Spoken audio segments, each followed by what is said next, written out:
So hello guys, मैं प्रांजु श्रीवास्तव आपका स्वागत करता हूं अपने प्यारे से चैनल सॉल्यूशन विद एनआईटीएन में।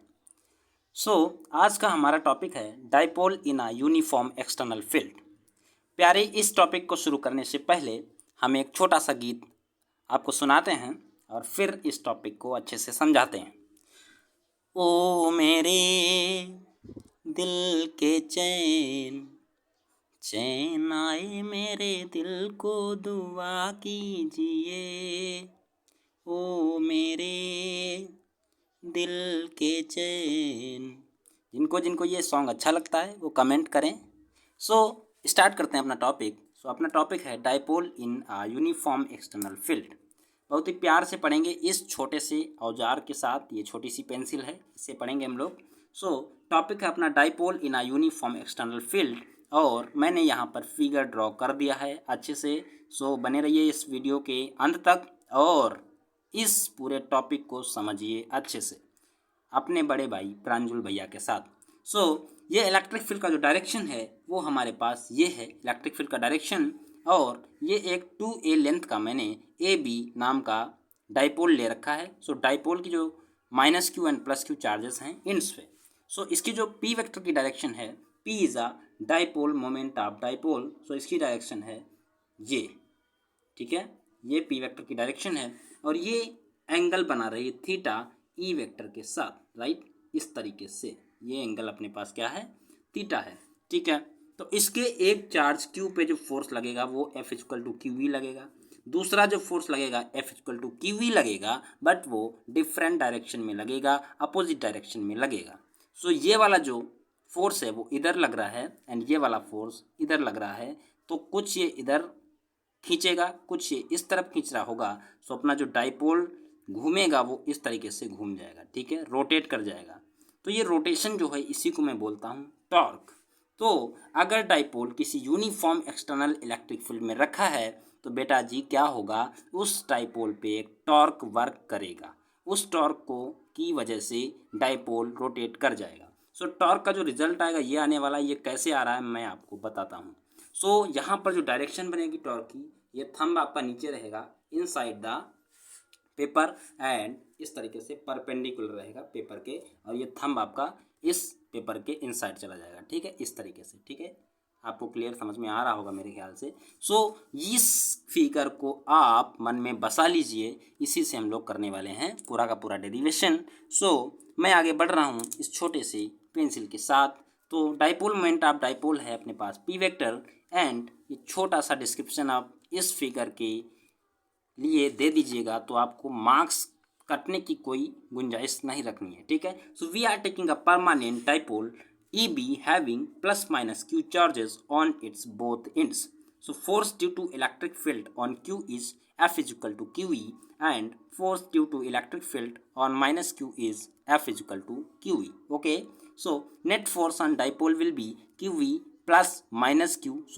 -Q कैंसिल हो जाएंगे, ज़ीरो आ जाएगा। फोर्स तो भैया जीरो है, बट जो नेट फोर्स जीरो होता है किसी डाइपोल पे तो टॉर्क भी उसमें काम करता है और वो टॉर्क उस डाइपोल को घुमा देगा, रोटेट कर देगा। और वो torque is independent of the origin पे डिपेंड नहीं करेगा। अब भैया ये जो टॉर्क कर रहे हो क्या है यार, ये टॉर्क, तो टॉर्क है ये, क्या है टॉर्क, पता आपको सब है, पता आपको सब है, मन ही मन मुस्कुरा रहे हो, लेकिन भैया यहाँ पर आए हो, पढ़ लो ध्यान से, समझ लो इस चीज़ को। नहीं पता है तो मैं आपको समझाऊंगा, मैं आपका बड़ा भाई आपको समझाऊंगा।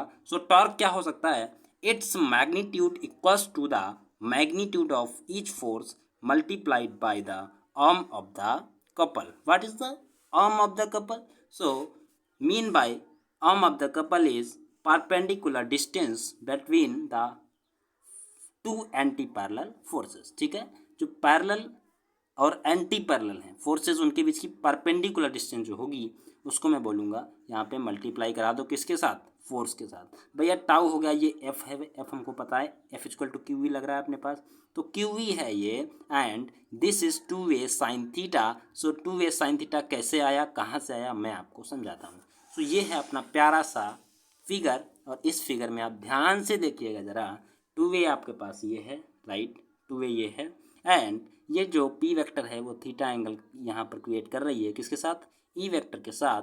तो मैंने क्या किया, ये भी थीटा होगा, होगा कि नहीं होगा भाई साहब, अरे होगा कि नहीं होगा भाई साहब, ये भी थीटा होगा। जब अपने पास ये थीटा है, ये वाला एंगल थीटा है, तो भाई साहब ये भी एंगल थीटा होगा, right. So this is the angle theta. So 2a को मैंने रिजॉल्व कर दिया, वेक्टर रिजोल्यूशन यहाँ पे लगाएंगे।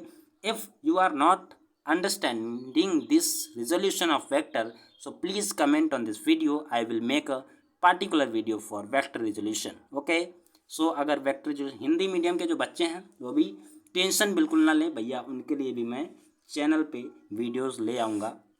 सो पहले इंग्लिश वाले समझें, यहाँ पर थीटा एंगल जो है वो यहाँ पर 2a हो जाएगा, 2a कॉस थीटा, एंगल की तरफ कॉस थीटा आता है, और इसके जस्ट परपेंडिकुलर आ जाएगा 2a sine theta. So this is the force 1 and this is the force 2, and इनके बीच की जो परपेंडिकुलर एंटी पैरेलल डिस्टेंस बनेगी that is 2a sine theta. So हमें इस फोर्स के साथ QV के साथ अपने को मल्टीप्लाई करना है 2a साइन थीटा को, वही मैं यहाँ पर कर रहा हूँ। आप कह रहे थे भैया क्या कर रहे हो, तो भैया आप समझ चुके होंगे मेरे ख्याल से। सो मैंने वही किया जो आपको ऊपर बताया है। क्या किया, ये फोर्स लिया एंड ये 2a साइन थीटा लिया, और 2a और Q मैंने जैसे ही देखा बहुत ही खुशी मिली, अपने दिल को चैन मिला। कैसे कि 2a इंटू Q करेंगे तो अपने को मिल जाएगा dipole moment P equal to 2a dot Q।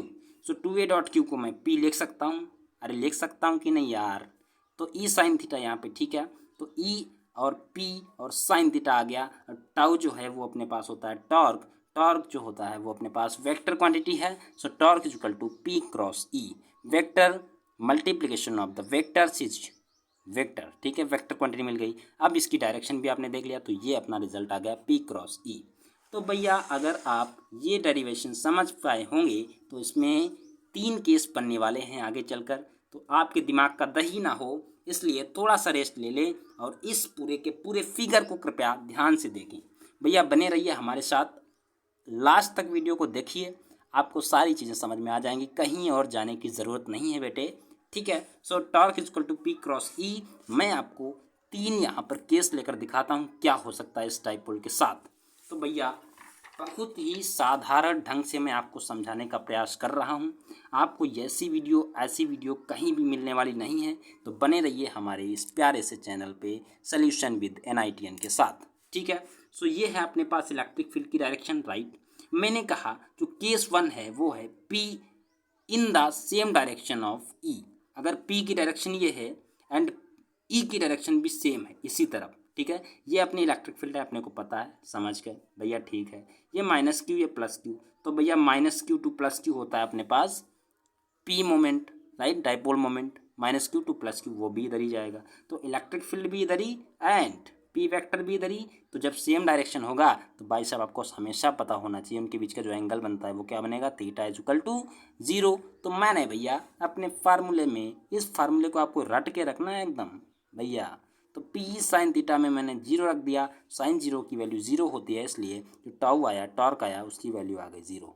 कोई प्रॉब्लम नहीं भैया, कोई प्रॉब्लम नहीं भैया, होनी भी नहीं चाहिए प्रॉब्लम, इसमें कुछ है ही नहीं, बेसिक चीज़ है, ठीक है। केस 2 आप देखोगे तो मैंने यहाँ पर केस 2 लिया है, if P vector is perpendicular to the electric field. So भाई साहब यहाँ पे भी कोई प्रॉब्लम नहीं होनी चाहिए आपको। मैंने यहाँ पे ये E की डायरेक्शन ली है और ये P की डायरेक्शन ली है, और इनके बीच का एंगल जो है वो थीटा है, और थीटा क्या है, परपेंडिकुलर 90 डिग्री। भैया यहाँ पर पहले था, मैंने इसको यहाँ से पकड़ा, यहाँ खींच के ले आया, और कितना बना रहा, 90 बना रहा। तो भैया टॉर्क इस पर कितना वर्क करेगा, पूछने वाले पूछेंगे, और जब भैया पूछने वाले पूछेंगे तो आप यहाँ पर तुरंत बता दीजिए क्या कि P E इंटू साइन 90 रखोगे, साइन 90 की वैल्यू 1 होती है, इसलिए टॉर्क हो जाएगा अपने पास P E, और यही टॉर्क मैक्सिमम टॉर्क होता है, ठीक है। मैक्सिमम कंडीशन, मैक्सिमम टॉर्क की जो कंडीशन है वो यही कंडीशन है कि जो डाइपोल होगा वो इलेक्ट्रिक फील्ड की डायरेक्शन के परपेंडिकुलर होगा, ठीक है। केस 3 में आप समझ लीजिए और आराम से पानी पीजिए, रेस्ट लीजिए, दोबारा इस चीज़ को दोबारा दोहराइए, रिपीट कीजिए। आपको समझ नहीं आता है कुछ तो आप कमेंट कीजिए, ठीक है, आपका बड़ा भाई आपको जवाब देगा, ठीक है। When P is in opposite direction of E, ठीक है। तो अब क्या करने वाले हो, तो प्लस क्यू माइनस क्यू में देखेंगे क्या सिस्टम है भाई, समझा देते हैं आपको इस चीज़ को अच्छे से। ये इलेक्ट्रिक फील्ड है, ठीक। भैया आप कह रहे हो अपोजिट डायरेक्शन, ये क्या है? तो भैया ये यही है कि आपके पास जैसे माइनस ये प्लस क्यू है, तो डायपोल की जो डायरेक्शन है वो ऐसे है। आप यहाँ से इसको खींचिए, ऐसे 180 घुमा दीजिए, तो प्लस इधर आ जाएगा। जैसे प्लस इधर आ जाएगा, माइनस इधर आ जाएगा, तो जो पी वेक्टर बन जाएगा वो लाइक दिस बन जाएगा। जब इस तरीके से बन जाएगा तो पी वेक्टर ये और ई वेक्टर ये। तो भाई साहब कोई दिक्कत आपको? दोनों अपोजिट डायरेक्शन 180 बना रहा है कि नहीं? तो थीटा इजकल टू 180, और जैसे थीटा 180 हुआ बड़े भैया खुश हो गए। जैसे ही थीटा इजकल टू 180 हुआ बड़े भैया खुश हो गए। उन्होंने साइन थीटा में 180 की वैल्यू रख दी। साइन 180 की वैल्यू आपको पता होनी चाहिए। अगर ये नहीं पता है तो चुल्लू भर पानी ले और उसमें जाओ डूब, और डूबो। और नहीं भैया कोई कुछ होता है तो फिर आप 180 की वैल्यू याद कर लो यार मेरे दोस्त। तो साइन 180 की वैल्यू होती है 0। सो पी ई इजकल टू हो जाएगा, टॉर्क जो हो जाएगा वो हो जाएगा 0। सो टॉर्क 0 हो जाएगा दोनों ही केस में, पहले और तीसरे केस में। किंतु जो दूसरा केस है भैया, परपेंडिकुलर वाला जो केस है, उसमें पी ई हो जाएगा अपने पास टॉर्क, और वो मैक्सिमम टॉर्क है, इससे ज़्यादा कभी नहीं हो सकता। Maximum torque is P and minimum torque is 0। सो आप इस फिगर को इत्मीनान से देखिए और सारे के सारे केस आप कीजिए इस 12 मिनट्स की वीडियोज़ में, ठीक है। और सॉल्यूशन विद इन ITN के साथ बने रहिए, अपने बड़े भाई के साथ बने रहिए, सपोर्ट करते रहिए। Thank you very much to all the students and best of luck for their future. Thank you.